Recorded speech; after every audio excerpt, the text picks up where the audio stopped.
Baik, kita coba.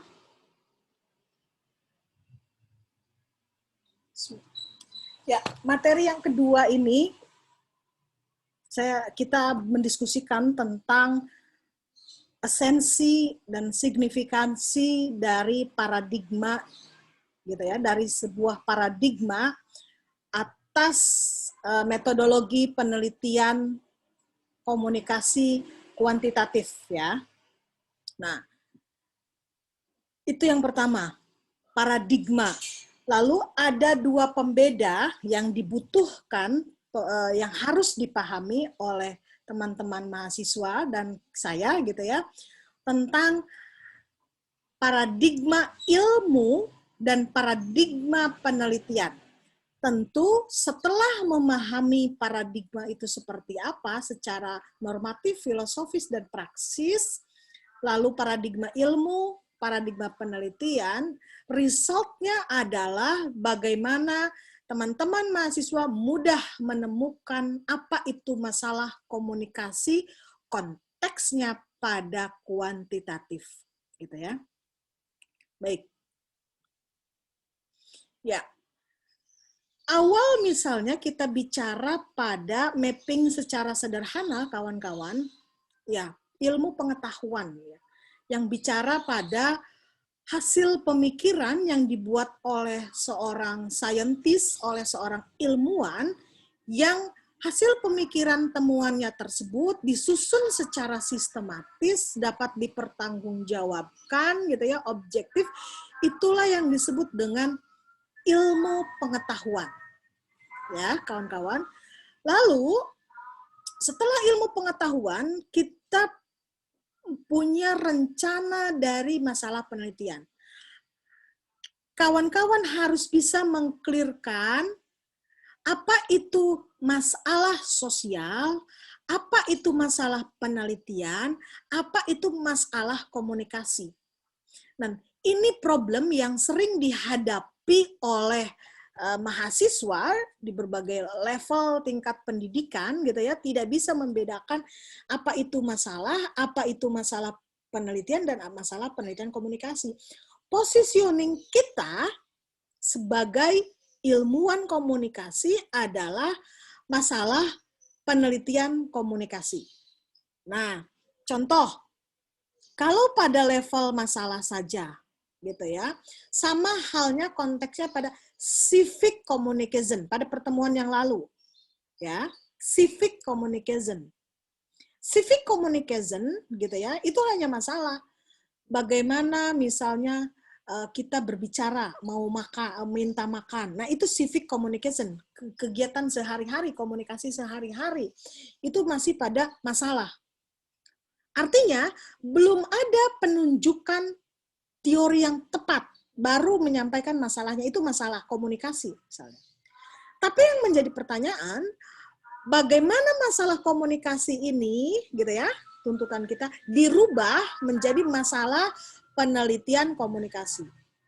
Caranya, kawan-kawan, kita harus memiliki paradigma terlebih dahulu. Cara berpikir dalam otak kita melihat dari segi ontologis hakikat masalah komunikasi tadi seperti apa, yang kita temukan di kehidupan nyata, epistemologi, teori yang tepat itu harus yang kita gunakan teori komunikasi apa, gitu ya. Apakah interpersonal, intrapersonal, communication, public komunikasi atau mass communication, gitu ya, organizational communication, epistemologi, tokohnya siapa, gitu ya. Aksiologi, tentu apa yang kita solusikan, yang kita tulis dalam sebuah karya ilmiah itu harus bermanfaat untuk kehidupan nyata masyarakat. Nilainya, normanya, apakah manfaatnya bagus, apa jelek, gitu ya. Metodologis, kita harus terampil secara teknis, bagaimana secara prakteknya kita memberikan solusi terhadap masalah komunikasi tersebut melalui riset. Yang kelima tentu dalam hal bagaimana penggunaan bahasa antara penelitian kuanti dengan kuali, penggunaan kalimat, kata, atau secara bahasa, retoris itu jelas berbeda. Nah, ini yang disebut dengan paradigma ilmu yang harus kita kuasai, gitu ya. Yang selanjutnya, itu yang disebut dengan lebih praksis adalah paradigma penelitian. Paradigma penelitian ini lebih fokus pada nanti teknis secara metodologinya. Ada positivis, ada post-positivis, ada konstruktivism, ada kritikal.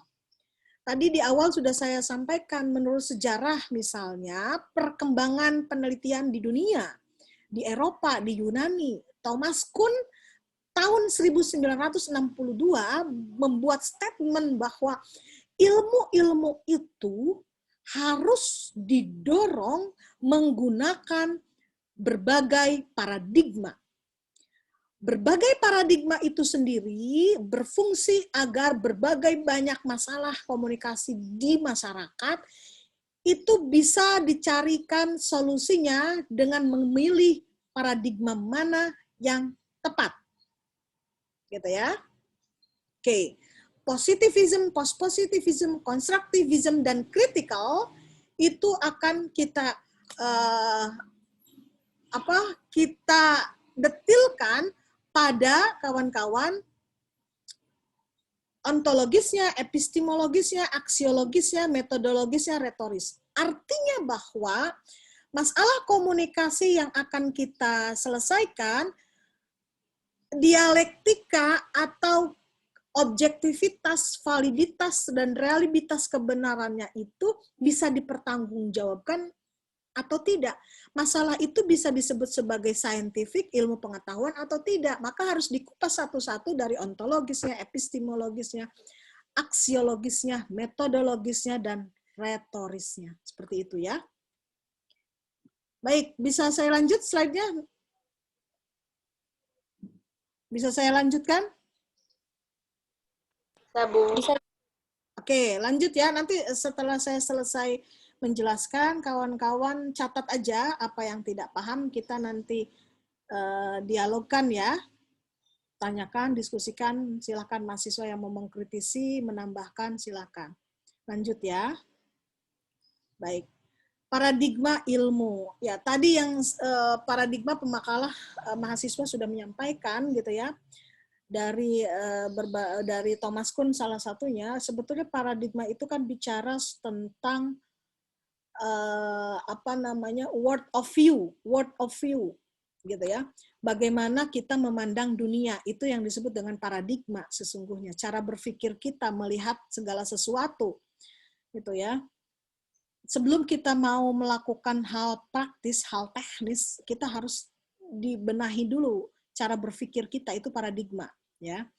Nah, paradigma ilmu misalnya ini secara sederhana ontologis, epistemologis, misal Pak Guba membagikan dalam buku risetnya secara paradigmatik misalnya ontologi tadi, realitas, what is the nature, sesungguhnya masalah komunikasi itu secara alamiah itu realitasnya seperti apa sih di lapangan gitu ya, itu ontologis.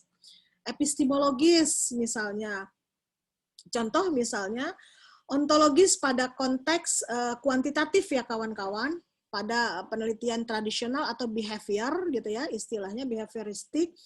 What is the nature-nya misalnya bahwa realitas itu apa yang dilihat sesuai di alam, sesuai dengan hukum alam. Orang menyimpulkan keseluruhan, itu baru ontologis positivism.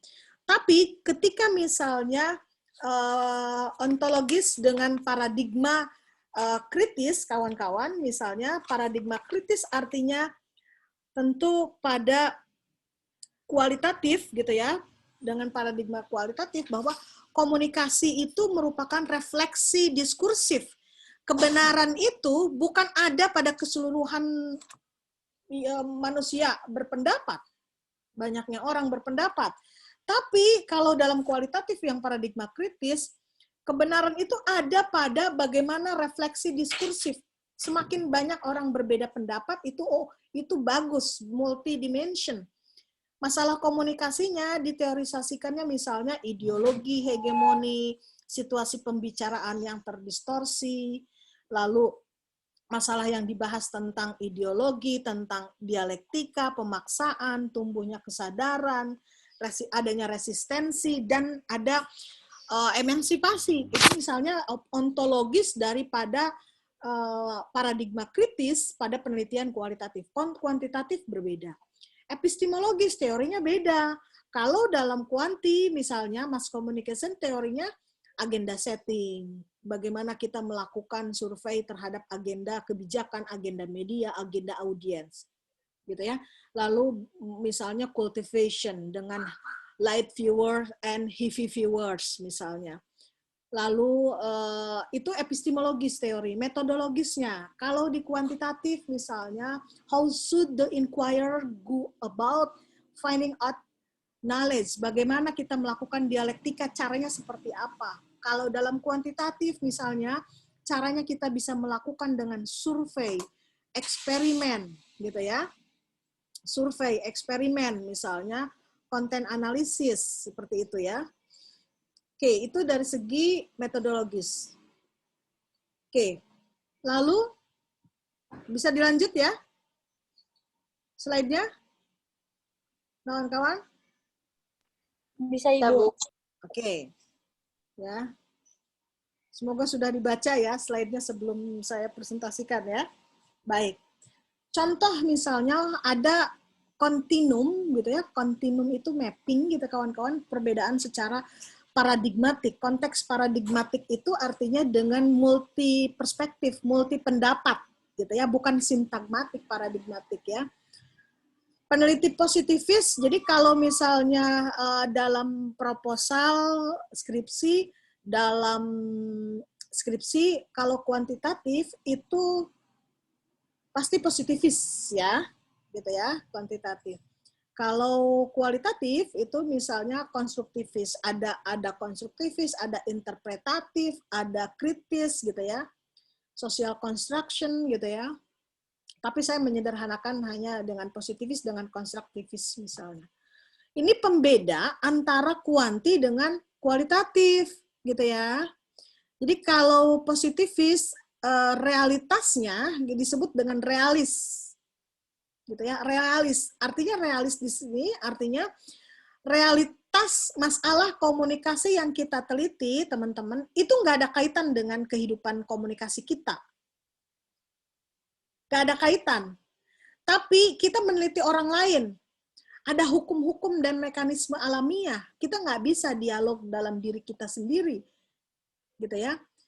Jadi temuannya, ketika kita ada temuan, kemudian kita bacakan ke orang lain, mereka mengiyakan dengan logika sederhananya pun mereka mengiyakan ketemuan kita. Itu yang disebut dengan natural law pada penelitian kuantitatif realisnya gitu ya. Tapi kalau kualitatif, kawan-kawan, realitas atau fakta yang kita temukan di lapangan, masalahnya realitasnya itu sesungguhnya konstruksi mental. Jadi ketika misalnya saya punya masalah itu bisa diteliti gitu ya, atau tetangga kita atau keluarga kita gitu ya, itu relativitas. Jadi tergantung dari siapa yang bicara, asalkan referensi datanya harus kuat. Nah, rumusnya adalah kita harus mengetahui bagaimana teknis kita memaparkan, menuliskan atau menyuguhkan data dan theoretical reference-nya. Epistemologi, teori atau ilmu pengetahuan teorinya. Kalau kuantitatif itu disebut dengan dualis atau objektivis, gitu ya. Harus objektif. Arti konteks objektif ya. Misal dalam 30 orang menyatakan itu benar, ya harus diakui itu benar. Beda dengan subjektivis. Jadi epistemologisnya bahwa peneliti tidak boleh ikut beropini, berpendapat terhadap teori itu sendiri, gitu ya.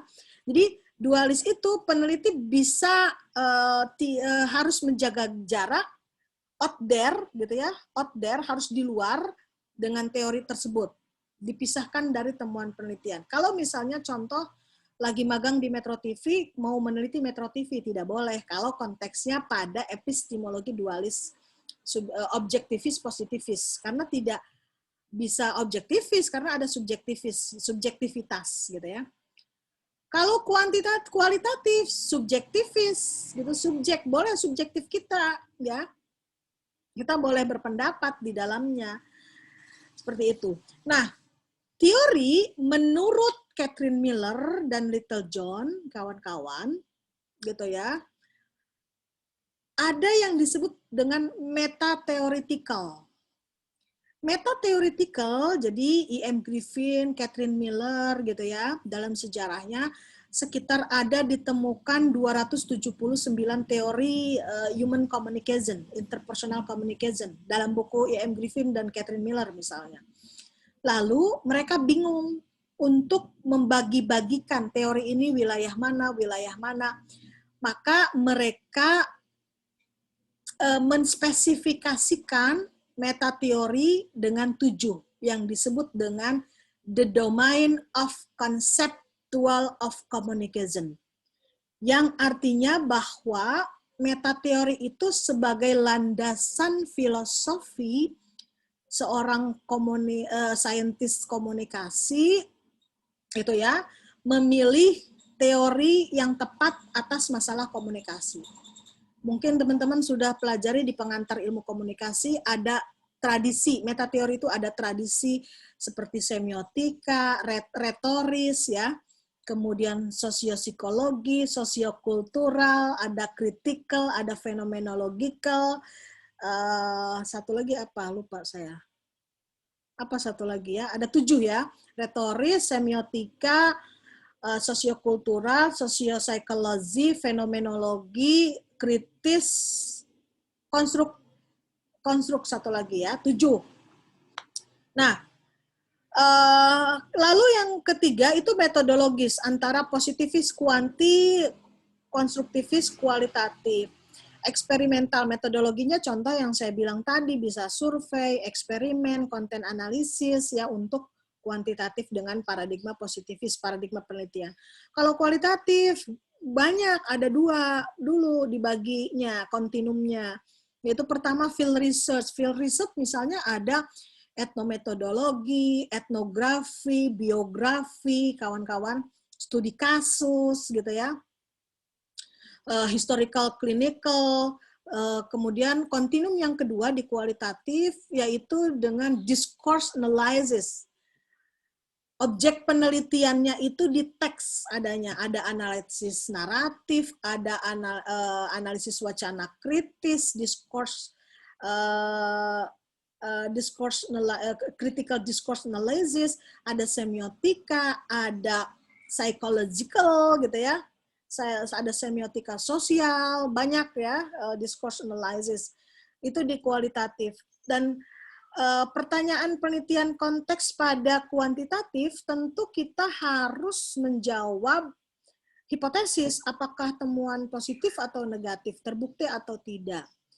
Begitu ya, pertanyaan hipotesis, dan harus dinyatakan di awal. Sedangkan dalam kualitatif gitu ya, itu sambil proses teori bisa ditambahkan. Dan konteks epistemologi menurut Catherine Miller dan Littlejohn, ya, bukunya PDF-nya yang sudah saya bagikan ke grup WA, teori itu bisa berubah dengan 3 cara. Pertama, ekstensi itu bicara tentang bagaimana teori itu tumbuh dan meluas. Nah, tumbuh dan meluas misalnya dengan cara bagaimana pengetahuan itu dikembangkan dari fenomena di lapangan. Nah, ini tidak bisa ditemukan pada misalnya ekstensi itu pada kuantitatif. Yang kedua dengan intensi. Intensi itu pertumbuhan dan penguatan. Nah, intensi ini konteks epistemologi teori pada kuantitatif. Jadi kita menguatkan teori saja dengan hipotesis gitu ya, benar atau tidak, menguji sebuah teori. Gitu ya. Mengukur sebab akibat, causal law. Nah, yang ketiga, teori bisa berubah dengan revolution. Revolution ini pada konteks penelitian epistemologi kualitatif. Revolusi teori itu bisa ditambahkan, teori itu bisa digagalkan, itu pada kualitatif. Misal kalau dalam istilah riset yang disebut dengan novelty, temuan baru gitu ya, memunculkan teori baru. Oke. Nah, ini contoh sama tadi pemahamannya. Kalau contoh teori kuantitatif, misal teori komunikasi kuantitatif yang tadi saya bilang, ada ekonomi politik, ada agenda setting, cultivation, symbolic interactionism, uses and gratification, covering law model, itu teori komunikasi kuantitatif. Artinya kawan-kawan, kita tidak bisa sembarangan masang comot aja teori gitu ya. Masang comot aja, saya pakai teori ini deh. Misalnya saya penelitian kuanti, saya ternyata pakai symbolic interactionism, teori yang nggak nyambung. Maka kita harus paham terlebih dahulu metateoritikalnya tadi. Gitu ya, metateoritikalnya tadi, kawan-kawan. Apakah retoris, semiotika, gitu ya, nanti di dalamnya dibagi lagi. Artinya sudah ada pasangan-pasangan. Biasanya ketika kita bicara what the meaning of good theory itu sudah di dalamnya menjelaskan identitas teori itu masuk pada teori kuanti atau kuali. Itu ya. Oke. Nah, ini dimensi paradigma ilmu gitu ya. Tadi ontologis, positivism, post-positivism, constructivism, critical. Nah, ini yang tadi yang saya bilang kaitan dari the relationship between the paradigm of science and paradigm of the research, gitu ya. Secara ontologis, positivism itu peneliti memandang yang diteliti atau temuan peneliti bebas dari penelitinya, out there, diukur dengan instrumen dan kuesioner. Tapi kalau yang kuali, post-positivism, constructivism, dan critical, itu secara ontologis, realitas itu ada, kenyataannya sesuai dengan hukum alam. Ini post-positivism. Bedanya, post-positivism itu sama dengan, disebut dengan positivism logis, ya. Positivism logis dari buku Newman. Jadi positivism logis, artinya kuantitatif yang dilogikakan, bahwa manusia itu tidak statis, manusia itu perlu interaktif. Kebenaran itu tidak hanya bisa ditemukan pada yang statis, tapi manusia itu dinamis. Maka perlu keabsahan datanya itu, validitas dan realitasnya dengan melakukan interaktiviti terhadap objek dan subjek penelitiannya. Itu post-positivism. Gitu ya. Kalau rata-rata, contoh ya, teori constructive uses and gratification misalnya, kuanti. Jika audiens menonton film Ikatan Cinta dalam seminggu misalnya 3 kali dan dalam sehari itu nonton lebih dari 2 jam, maka dia akan masuk pada kategori audiens yang heavy viewers. Gitu ya. Heavy viewers. Medianya berposisi sebagai dependent media yang punya power kuat, powerful, memengaruhi media audiens misalnya. Nah, itu positivism. Gitu ya, positivism. Tapi itu nanti hipotesisnya apakah hipotesis alternatif apa nol. Nanti, nah, kalau dengan post-positivism, kecuali bagi audiens yang nontonnya hanya 1 jam, hanya 30 menit. Seperti apa tuh? Kan tidak bisa pukul rata. In case gitu ya. Maka kita mewawancara secara spesifik, secara intens, secara mendalam terhadap salah satu narasumber atau instrumen penelitian melakukan wawancara, itu post-positivism. Gitu ya. Nah, konstruktivism, post-positivism tentu kualitatif, kawan-kawan. Tapi harus ada hipotesisnya. Konstruktivism itu bicara tentang fenomena komunikasi atau teks komunikasi itu dibuat isinya, masalahnya tergantung dari si pembuat masalahnya gitu ya, baik di lapangan maupun di teks gitu ya komunikasinya. Kalau kritikal bicara tentang kawan-kawan, kita menemukan adanya resistensi, adanya masalah. Kalau kritis itu kualitatif, ada superpower, ada superior, ada inferior, ada yang menguasai, ada yang dikuasai. Kalau kritis seperti itu. Nah, hadirnya kita dalam melakukan penelitian, kita melakukan rasional dialektik gitu ya, dengan menyadarkan si objek tersebut posisinya kembali menjadi subjek, dengan melakukan emansipasi, membuka bahwa ada kepentingan yang tersembunyi yang audien harus paham terhadap masalah komunikasi. Seperti itu. Epistemologis ini teori tadi ya. Kalau kuantitatif kita tidak boleh ada jaga jarak dengan bebas dari objek penelitian. Kalau kuali ya boleh gitu ya. Lalu aksiologi, nilai yang dianut oleh peneliti, kita tidak boleh, kalau kita mau meneliti tentang Islam fundamental, kemudian kita Islam moderat, jangan ikut-ikutan di naskahnya gitu ya. Tapi kalau kualitatif boleh. Metodologisnya tadi yang sudah saya bilang, survei, analisis isi, studi kasus ya. Kemudian di post-positivism juga bisa eksperimen, triangulation, kualitatif tadi udah saya bilang, field research yang objek penelitiannya di lapangan, tapi kalau teks itu bisa di lapangan dan di wacana teks ya. Retorisnya bahasa, kalau penelitian kuantitatif biasa menurut Benzin dan Lincoln ada kata-kata hubungan, pengaruh. Maka kalau dalam judul skripsi kuantitatif gunakan kata-kata pengaruh, efek, hubungan, kawan-kawan. Tapi kalau kualitatif gitu ya, bicara pada topik dan tema, pemahaman, understanding gitu ya. Seperti itu. Jadi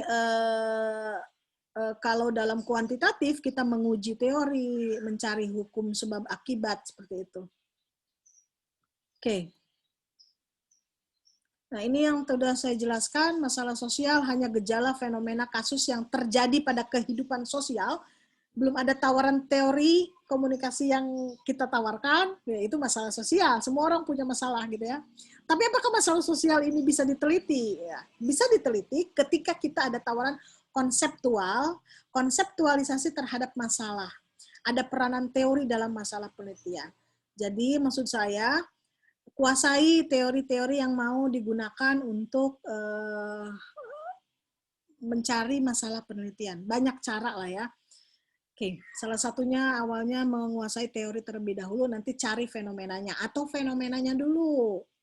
Setelah itu, mana teori yang relevan. Jadi banyak cara ya. Oke. Nah, tujuan penelitian, nanti dalam desain riset, setelah manfaat setelah rumusan masalah itu ada signifikansi of the research atau inquiry M atau tujuan penelitian. Tujuan penelitian jawaban dari rumusan masalah. Kalau rumusan masalahnya ada 3, tujuan penelitiannya 3. Kalau positivism itu explanation, to discover, prediksi konteksnya dan kontrolnya melalui hipotesis gitu ya. Kalau Newman misalnya itu tentang hubungan sebab akibat. Seperti apa? Kalau kualitatif memahami reconstruction. Jadi kita dekati tuh narasumbernya, kita tanya secara mendalam, melakukan probing, wawancaranya mendalam. Tapi kalau kuantitatif, wawancaranya harus berstruktur, tidak berubah-berubah ya. Pedoman pembuatan instrumennya itu dari definisi konseptual, definisi operasional teoretikal, dan dari variabel. Seperti itu. Kalau dalam judul misalnya kuantitatif itu pada variabel bermainnya, lalu kalau dalam kualitatif judul itu bermain pada tema dan topik dalam teori yang mau kita gunakan. Oke, saya kira teorinya ini logika tadi saya sudah gambarkan, berikan contoh teori yang kuantitatif, komunikasi kuantitatif, teori komunikasi kualitatif. Teorinya harus logis, sistemnya itu deduktif. Deduktif itu artinya menyimpulkan ya kawan-kawan, generalization. Tapi kalau dalam kualitatif melakukan description secara rinci gitu ya, lebih detail, lebih bagus kalau untuk kualitatif. Oke. Ini signifikansi penelitian, akademis, praktis, teknis, ya, dan tentu ada kemasyarakatan, sosial, ya, bahasanya. Jadi pertama, akademis tentu bicara tentang bagaimana sih positioning penelitian kita terhadap theoretical, gitu ya, pemahaman apakah teorinya yang tadi saya bilang, apakah teorinya berubah dengan ekstensi, intensi, ataupun revolusi, gitu ya. Lalu praktis, bisa digunakan di TV atau praktisi komunikasi, konsultan, PR, advertising misalnya. Teknis misalnya, ini teknis jarang dipakai oleh kita misalnya. Sosial tentu ya komunitas Islam gitu ya, Islamic Community, UIN atau secara umum. Seperti itu. Ini hipotetika deduktif itu pemahamannya bahwa artinya hipotetika kita bermain pada hipotesis, temuannya hipotesis alternatif apa nol, dengan menyimpulkan metode dengan kita menyimpulkan secara keseluruhan dari banyak instrumen, dari banyak orang yang kita survei, orang yang kita berikan pertanyaan secara struktur, ya, yang disebut dengan structural interview. Oke, saya kira itu materi tentang paradigma, kemudian paradigma ilmu, dan paradigma dalam sebuah penelitian. Baik, terima kasih.